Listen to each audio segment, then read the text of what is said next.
Hey there, Mega Maniacs. It's Mr. MegaManFan. I'm out on the hunt in Omaha, Nebraska, and I'm headed over to the game room to see what I can find. So stay tuned.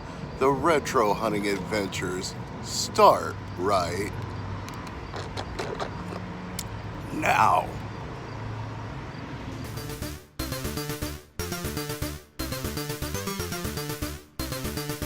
Yo, this is MegaManFan, and you need to rock and or roll on over to Mr. MegaManFan's YouTube channel, because it's all that rush to make it happen. Peace!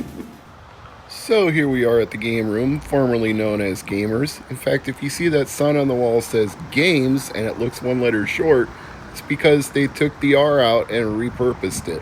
But once we walk around to the front, you'll see a more proper sign advertising that it is, in fact, the game room under new ownership from a couple of people in Lincoln, Nebraska. So there's the official sign on the front. I'm used to going in over here on the left, but there's a bunch of signs up that say, go to the other door. At this point, I decided to mute the audio because as I was walking in, I heard some MF Doom beats, and I thought, no, I don't want to get a copyright flag. I don't want to get anybody in trouble. So I'm going to err on the side of caution and dub in some generic music while I'm looking at these games. And they've reorganized the store again. This is like the third or fourth time they've changed the layout, including which door I had to go in, but I actually like this new layout because right when you enter the door, 8-bit Nintendo games and some storage cases for them. So that's definitely a good way to start out any retro store. And we've got some glass cases full of accessories. Up on the wall, Super Nintendo games, a small but decent selection. Nothing to be mad about. In the case, we've got a variety of Nintendo Wii controllers and all different colors. On this wall behind us, some Nintendo 64 games, and some N64 consoles priced at $64 each with one controller, and I presume the power brick as well. Down here we've got some PlayStation controllers, all bagged and tagged, and one of those rotor wheel controllers. I don't see those very often, but I believe that Rerez has done a video on it. If not him, maybe Mad Little Pixel. Not sure. PlayStation 1 games up at the top here. Got some PlayStation consoles on the left, and we got a Goomba looking out from a brick wall over it all. So shout out to the Goomba.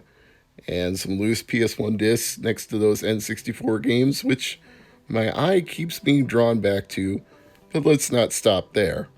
We've also got a case full of Nintendo 3DS games. I see Codename Steam kind of drawing my eye a little bit.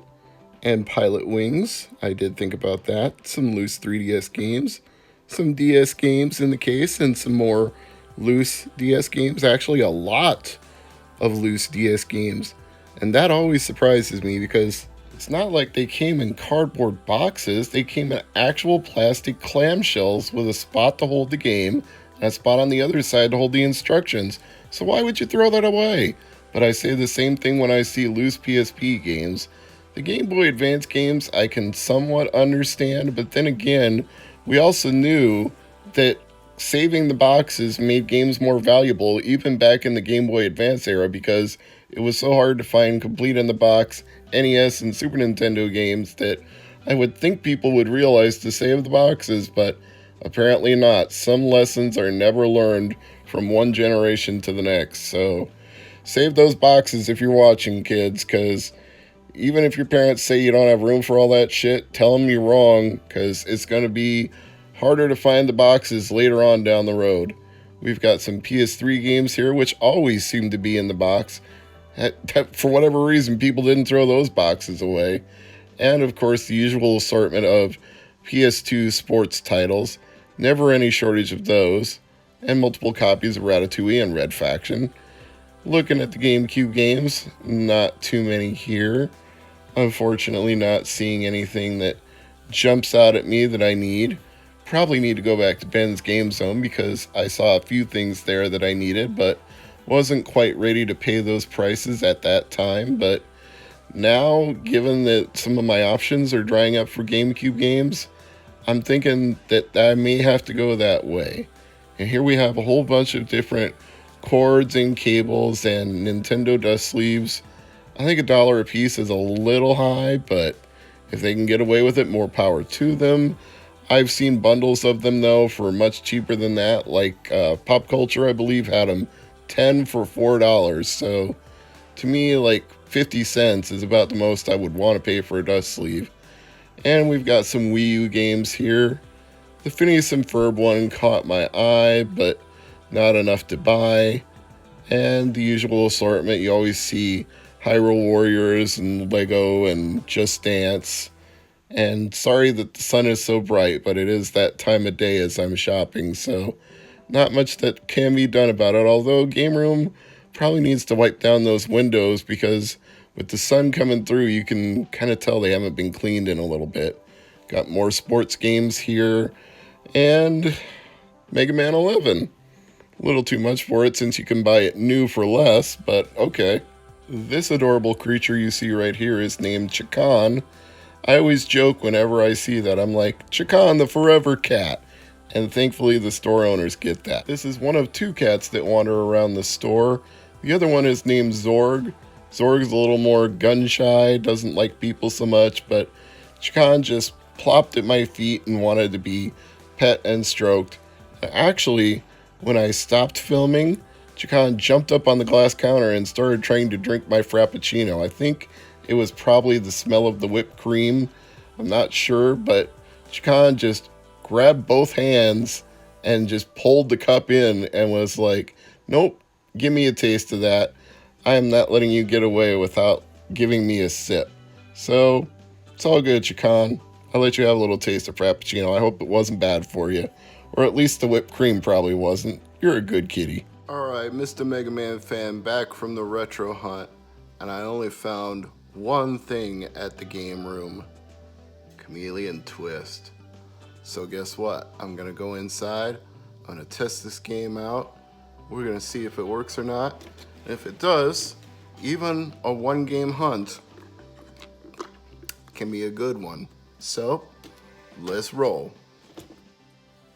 Now I made sure to get out the Q-tips and rubbing alcohol just in case this wasn't a working cartridge if they hadn't done a good job cleaning it, but actually Nathan at Gameroom cleaned it himself before he gave it to me, so I trust him. I feel like he probably did a good job. I had Vigilante 8, the second offense, in my N64, so I turned it on just to make sure everything was hooked up and switched to the right input. And now that I know that it is, I'll pop Vigilante 8 out of there and set that to the side. That's one of my more recent acquisitions. Might have forgotten to put that in a video, if so I apologize, but now it's time for Chameleon Twist. And the irony of this cartridge is when the store I went to was having their liquidation sale when they were changing ownership, they had Chameleon Twist too, and it was like 60% off the list price. So I actually paid less for Chameleon Twist 2 than I did for the first one. But now I've got both games, and it is tested and working, so that is very good on their part. I am very happy to see that Gameroom is doing better than Gamers was, because actually, when I bought it from Gamers, I had to clean the hell out of Chameleon Twist 2 to get it to work. I think I went through half a dozen Q-tips and a lot of rubbing alcohol, but I wasn't going to give up considering the price I got it at, and lots of cleaning later, I finally got it to work. And Chameleon Twist 1 has an introduction that seems to be very Alice in Wonderland. I'm late for a very important date. And this rabbit is like, oh dear, oh dear, oh dear. Must go, must hurry, must dash. And this chameleon's watching like, what the F is wrong with this rabbit? And then he sees him jump into this cauldron full of bubbling magic and disappear. And the chameleon's like, huh, I wonder where this guy went. Did he jump down a hole? Did he disappear through some sort of teleport? What's going on here? So he gives it a try himself. With a mighty leap, he's inside.